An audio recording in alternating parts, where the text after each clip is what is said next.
경기가 끝나고 코트 위 조명이 꺼질 때 진짜 전쟁은 보통 그 다음에 시작된다. 스코어보드는 결과를 말하지만 인터뷰는 다음 경기를 만든다. 특히 라이벌전이라면 더 그렇다. 한 문장, 한 단어, 숨을 고르는 타이밍, 고개를 끄덕이는 방향. 잠깐 하고 멈춘 그 1초까지 팬들은 그것을 전부 힌트로 받아들인다. 안세영과 왕즈의 맞대결 직후 인터뷰가 유독 크게 회자된 이유도 거기에 있다. 단순히 이겼다 졌다가 아니라 두 사람이 어떻게 이겼는지, 왜 졌는지, 그리고 다음엔 무엇이 달라질지를 말로 드러냈기 때문이다. 오늘은 경기 장면을 재탕하는 대신 기후 두 선수의 발언과 뉘앙스를 중심으로 이 라이벌전의 다음 페이지를 읽어본다. 끝까지 보면 한 가지가 명확해진다. 이 싸움은 기술보다도 마지막 5점에서 갈리고 그 마지막 5점은 결국 기억과 선택의 싸움이라는 점이다. 안세영의 첫인상은 흥분이 아니라 정리였다. 우승 직후인데도 목소리는 크게 뜨지 않았고 표현은 담백했다. 그 담백함이 오히려 강했다. 보통 선수들은 우승하면 감정이 먼저 올라오고 그 감정이 말의 방향을 결정한다. 하지만 안세영은 반대로 갔다. 말의 방향이 감정을 눌렀다. 놀랍다는 표현을 꺼내면서도 그것을 축제처럼 불지 않았다. 좋다, 대신 정리한다를 택한 느낌이었다. 이 태도는 단순한 성격 문제가 아니다. 정상급이 되면 우승은 더 이상 사건이 아니라 과정이 된다. 우승 직후의 감정은 분명히 존재하지만 그 감정을 길게 끌면 다음 경기의 리듬이 깨진다. 그래서 진짜 강자는 우승 직후에도 시즌을 말한다. 안세영이 시작을 강조하는 방식으로 소감을 구성한 것도 그 때문이다. 우승을 끝이라고 말하지 않고 올해의 시작이 잘 열렸다는 톤으로 정리하는 순간 매 시즌은 하나가 된다. 나는 여기서 멈출 생각이 없다. 안세영이 자신의 경기 내용을 설명하는 방식도 인상적이었다. 흔히 역전승을 하면 선수들은 끝까지 포기하지 않았다 라고 말한다. 너무 익숙한 문장이다. 그런데 안세영은 그 문장만으로 끝내지 않고 역전의 순간을 더 구체적으로 풀었다. 점수가 벌어지던 상황에서 마음을 내려놓으니 하나둘 잡히기 시작했고 그러면서 체력이 회복되는 흐름과 함께 자신에 대한 믿음이 돌아왔다고 말하는 식이다. 이 말이 주는 정보는 단순히 멘탈이 강하다가 아니다. 오히려 멘탈을 어떻게 조절했는지라는 기술에 가깝다. 마음을 내려놓는다는 겉멋있는 말처럼 들리지만 실제로는 굉장히 실용적인 선택이다. 긴장과 조급함이 올라오면 심박이 올라가고 그 순간 사람은 선택을 복잡하게 만든다. 이 공으로 끝낼까? 아니면 바꿔볼까? 그 고민이 길어지면 발이 늦는다. 늦은 발은 실수로 이어지고 실수는 더 조급함을 부른다. 안세영은 그 악순환을 끊는 방식으로 내려놓기를 사용한다. 선택을 단순화하고 리듬을 낮추고 자기 호흡을 다시 찾는다. 그러면 상대가 먼저 조급해진다. 이건 단순한 정신력이 아니라 경기 운영의 구조를 바꾸는 능력이다. 여기서 안세영의 가장 큰 강점이 드러난다. 안세영은 자신의 승리를 감정으로 설명하지 않고 과정으로 설명할 수 있다. 이 차이는 크다. 감정으로 승리를 설명하는 선수는 흔들릴 수 있지만 과정으로 승리를 설명하는 선수는 다음 경기에서도 같은 도구를 다시 사용할 수 있다. 즉, 말 자체가 재현 가능한 매뉴얼이 된다. 그리고 그런 선수가 가장 무섭다. 반대로 왕즈이의 인터뷰는 경기보다 더 큰 논쟁을 만들었다. 왕즈이는 패배 직후 나는 늘 나 자신이 자랑스럽다는 취지의 말을 꺼냈고 이어서 건강을 유지하며 계속 발전하겠다고 덧붙였다. 문장만 놓고 보면 이상할 게 없다. 패배한 선수에게 자기 자신을 지키는 말이 필요할 수 있다. 문제는 내용보다 맥락이었다. 팬들이 왕즈이를 바라보는 프레임은 단순하다. 또 졌다. 또 마지막에 흔들렸다. 또 역전당했다. 이런 말들이 쌓이면 패배 직후의 어떤 문장도 쉽게 공격 대상이 된다. 왕즈이가 스스로를 다독이기 위해 꺼낸 말이 팬들에겐 현실 부정처럼 들릴 수 있다. 이건 선수의 잘못이라기보다 연패가 만드는 언어의 함정이다. 연패가 길어지면 패배한 선수는 어떤 말을 해도 틀린 말이 된다. 반성하면 변명한다. 가 되고 자신감을 보이면 자기합리화가 된다. 왕즈이는 그 함정에 걸린 모습이었다. 이 지점에서 중요한 건 왕즈이가 무슨 말을 했느냐 보다 그 말이 만들어낸 여론의 무게다. 여론이 무거워지면 다음 맞대결에서 왕즈이는 경기력뿐 아니라 태도까지 증명해야 한다. 선수는 코트 위에서 이기면 되지만 라이벌전은 코트 밖에서도 평가가 따라온다. 그리고 그 평가가 또 다음 경기의 압박으로 되돌아온다. 이런 흐름이 쌓이면 선수는 경기에서 지는 것이 아니라 경기 전에 지친다. 인터뷰의 핵심을 가장 날카롭게 만든 건 안세영의 또 다른 발언이었다.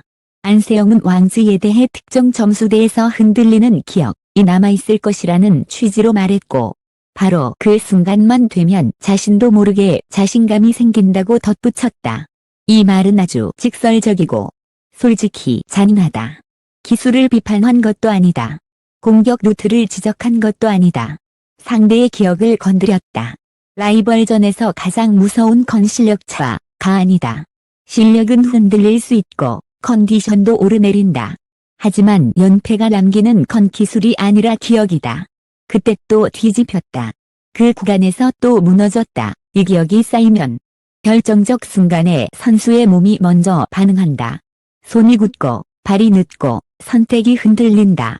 안세영은 바로 그 메커니즘을 알고 있다. 그리고 그것을 인터뷰에서 말로 확인했다. 이 순간 인터뷰는 소감이 아니라 심리전의 문서가 된다. 나는 너의 흔들리는 구간을 알고 있다. 구간이 오면 나는 강해진다. 이 메시지를 공개적으로 던져버린 것이다. 세영의 이 발언이 강한 이유는 그것이 단순한 자신감 과시가 아니라 운영 힌트처럼 들리기 때문이다. 이 말은 곧 이런 뜻으로 읽힌다. 나는 후반을 기다릴 수 있다. 상대가 흔들리는 구간이 후반이라면 세영은 그 구간으로 경기를 끌고 가는 선택을 할 가능성이 높다. 무리해서 빨리 끝내기보다 상대가 심리적으로 불편해지는 구간을 만들고 그 안에서 승부를 뒤집거나 봉인한다.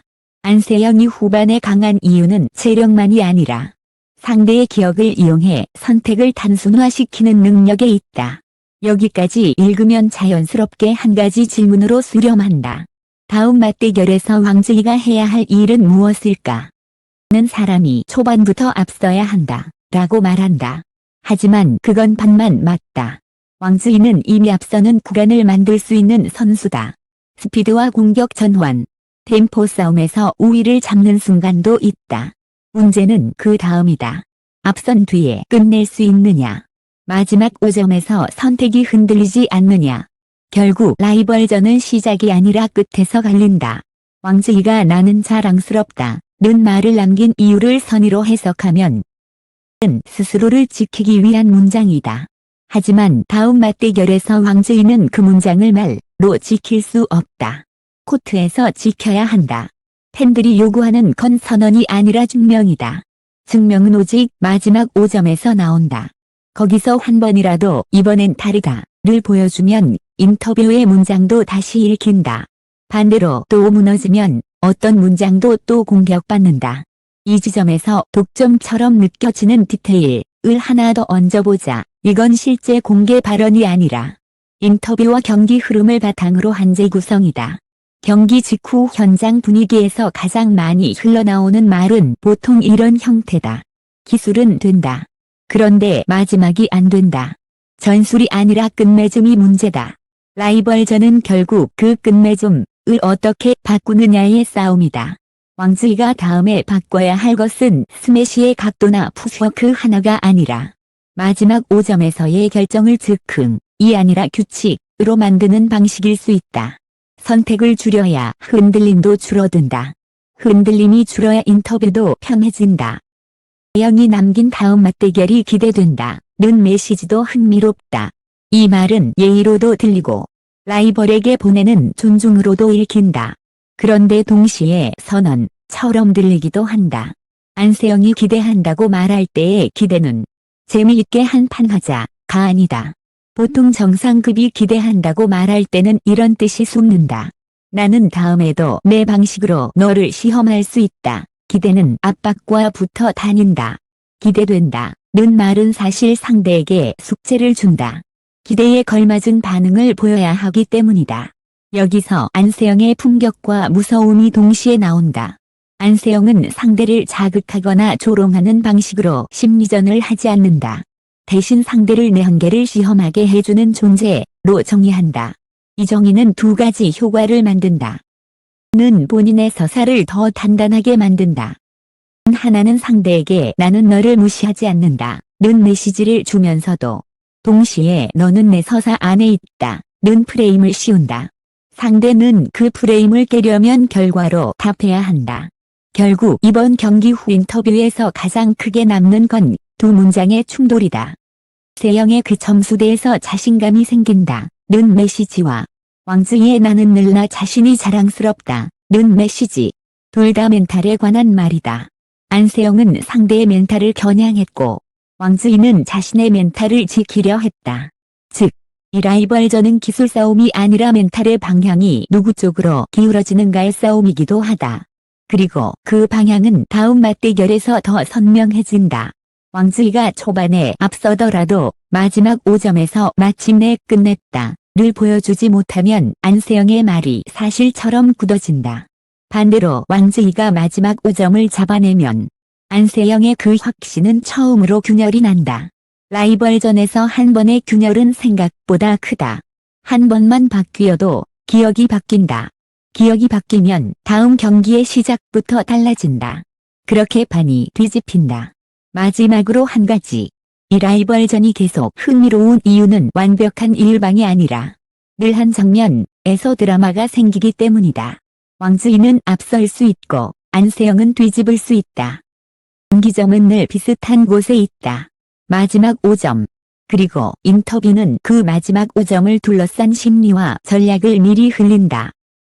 대결이 끝난 뒤 마이크 앞에서 또 어떤 문장이 나올까? 그 문장은 오늘과 같은 의미일까? 아니면 완전히 다른 의미일까? 확실한 건 하나다. 이번 인터뷰는 경기 후 소감이 아니라 다음 경기를 시작하는 예고편이었다. 다음 편에서 그 예고편이 어떻게 본편이 될지 이제는 코트가 답할 차례다.